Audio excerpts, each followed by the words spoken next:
बिस्मिल्लाहिर्रहमानिर्रहीम। आज की इस वीडियो में हम बेसिक डेफिनेशंस को डील करेंगे थर्मोडायनेमिक्स की, जो कि आने वाले न्यूमेरिकल्स में हमें हेल्प करेंगी। तो सबसे पहले ये बताएं कि एनर्जी की कितनी फॉर्म्स होती हैं। हमें पता है माइक्रोस्कोपिक और माइक्रोस्कोपिक, ठीक है। तो चलें सबसे पहले हम ऐसे रीड कर लेते हैं कि माइक्रोस्कोपिक एनर्जी क्या है। The microscopic forms of energy are those a system possess as a whole with respect to some outside reference। Microscopic वो एनर्जी है जो सिस्टम पॉजेस करे as a whole with respect to some outside reference, ठीक है। Such is kinetic potential energies. और microscopic में क्या है, ये किससे रिलेटेड है, molecular structure of a system के, ठीक है। और ये क्या है, इंडिपेंडेंट होती हैं आउटसाइड रेफरेंस के। ये बात क्लियर है, ये इनमें डिफरेंस है। और माइक्रोस्कोपिक एनर्जीज का जो सम है वो किसके बराबर होता है, उसे हम क्या कहते हैं, इंटरनल एनर्जी कहते हैं, ठीक है। ये छोटी छोटी बेसिक सी डेफिनेशन हैं जो कि आपके माइंड में होनी चाहिए। अगर आपको नहीं डिटेल में पढ़ना है तो आप ऐसे स्टडी कर सकते हैं खुद। तो चलें अब हमने देखना है कि टोटल एनर्जी हम टोटल एनर्जी को डिस्कस करते हैं। यहाँ हमें क्या कहा गया है कि in the absence of magnetic, electric and surface tension effects, magnetic और इलेक्ट्रिक और सरफेस टेंशन के जो इफेक्ट हैं उनकी एब्सेंस में, इन सब की एब्सेंस में जो टोटल एनर्जी है सिस्टम की वो किस पर कंसिस्ट है, काइनेटिक, पोटेंशियल, इंटरनल एनर्जीज। जो कि कैसे एक्सप्रेस की गई है कि टोटल एनर्जी किसके बराबर है, internal energy, kinetic energy, potential energy, ठीक है। और हमने ऐसे एक्सपेंडेड फॉर्म में लिख दिया है। हमें पता है काइनेटिक एनर्जी किसके बराबर है, half mv² plus potential energy किसके बराबर है, mgh, और यहाँ z क्या है, h है, ठीक है। और अगर हम बात करें कि स्पेसिफिक एनर्जी क्या है, अगर हम एनर्जीज को डिवाइड करा दें मास से तो क्या बन जाएगी, स्पेसिफिक एनर्जी। और हम इसे कैसे डिनोट करते हैं, स्मॉल ई से। स्मॉल ई मीन्स कौन सी एनर्जी हमारे पास, टोटल स्पेसिफिक एनर्जी है। तो हम उसमें इंटरनल एनर्जी को भी स्मॉल यू से एक्सप्रेस करेंगे, काइनेटिक एनर्जी को भी स्मॉल से, और पोटेंशियल एनर्जी को भी। और देखें जब हम कैपिटल यू को डिवाइडेड बाय एम लिखेंगे तो हमने जस्ट क्या लिख दिया, यू ही लिख दिया, ठीक है। और मतलब स्मॉल यू लिख दिया।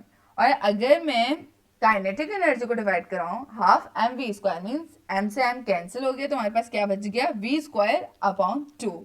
और mgh में m से m कैंसिल हो गया तो हमारे पास क्या बच गया, gz, ठीक है। ये बात समझ आ गई। और इसका यूनिट क्या है, kJ/kg, ठीक है। टोटल एनर्जी की बात हो गई है। तो जो हम न्यूमेरिकल सॉल्व करेंगे ना उसमें हम ये इक्वेशंस को यूज करेंगे, इसलिए मैंने इसकी अलग से एक वीडियो बना ली, ठीक है। और इसमें हमें एक और चीज को भी डील करना है कि मास फ्लो रेट क्या होता है। मास फ्लो रेट बेसिकली क्या है कि जब हम मास को डिवाइड बाय क्या कर दें, टाइम से, तो हमारे पास क्या आ जाएगा, मास फ्लो रेट। चलें इसे रीड कर लेते हैं। The amount of mass flowing through a cross section per unit time is called the mass flow rate and is denoted by M dot. ये जब कभी भी आपको किसी सैंपल के ऊपर डॉट नजर आ जाए तो मीन्स क्या है, ये पर यूनिट टाइम है।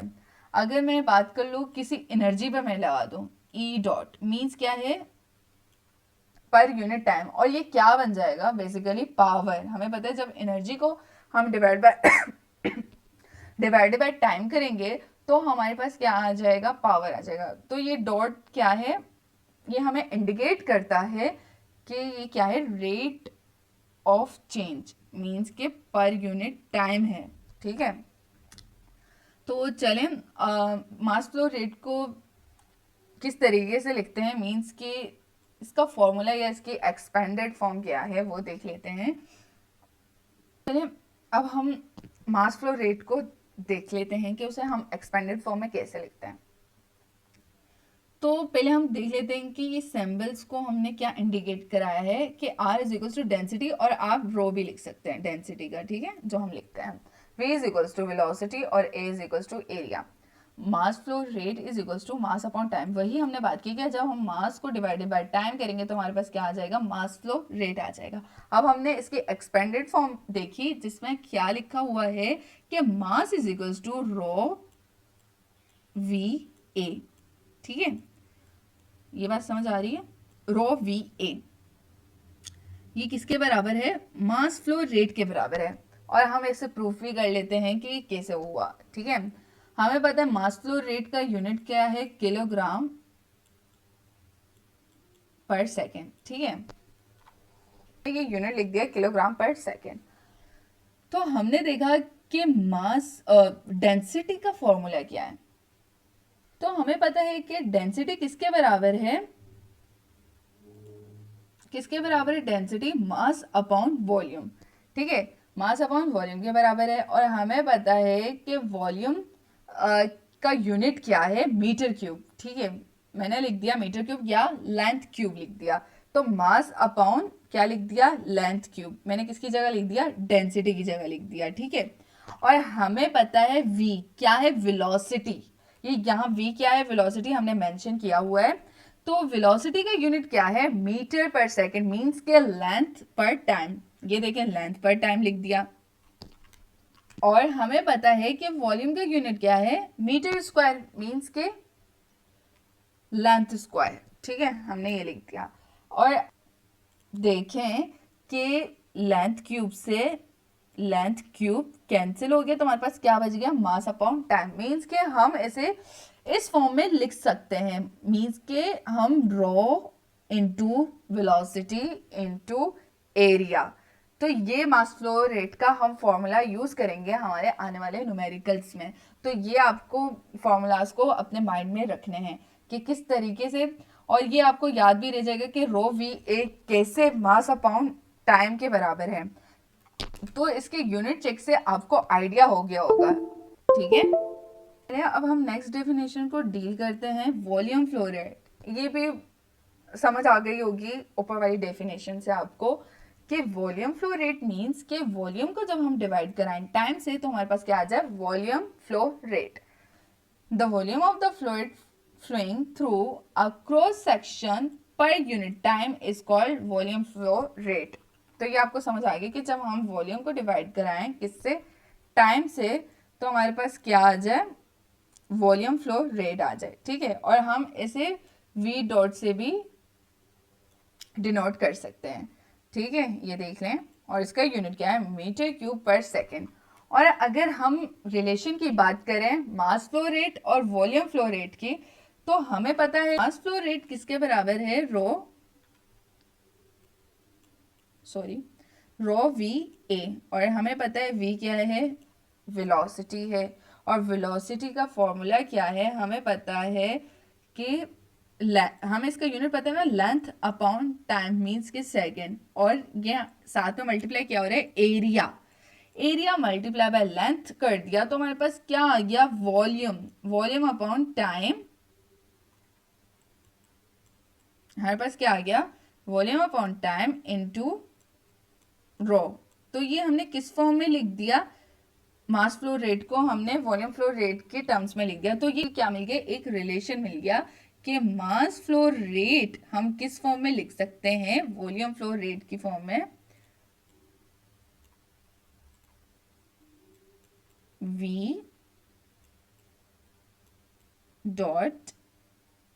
v dot means volume flow rate multiply by rho. ठीक है, ये हमारे पास किसका रिलेशन आ गया, वॉल्यूम फ्लो रेट का और मास फ्लो रेट का। ठीक है, तो इस रिलेशन से भी हम काफ़ी न्यूमेरिकल सॉल्व करेंगे। तो ये आपके माइंड में होने चाहिए कि ये कैसे आए हैं, मतलब मास फ्लो रेट किसके बराबर है, रो वी ए मीन्स के density into velocity into area. ठीक है, और इसका रिलेशन भी mass flow rate is equals to volume flow rate into density. तो ये आपके माइंड में होना चाहिए। और हमें पता है कि टोटल, और अगर आपके पास न्यूमेरिकल्स में इंटरनल एनर्जी या काइनेटिक एनर्जी, पोटेंशियल एनर्जी की फॉर्म में क्वेश्चन आ जाए और टोटल एनर्जी निकालने का कहें तो आप ये फॉर्मूला यूज़ करेंगे। और अगर स्पेसिफिक एनर्जी का सवाल आ जाए तो आप ये वाला फॉर्मूला यूज़ करेंगे। ठीक है, ये बात क्लियर होगी। तो नेक्स्ट वीडियो का इंतज़ार करें जिसमें हम इन्हीं इक्वेशंस को, इन्हीं बेसिक डेफिनेशंस को यूज़ करते हुए न्यूमेरिकल्स को सॉल्व करेंगे। तब तक के लिए अल्लाह हाफिज़।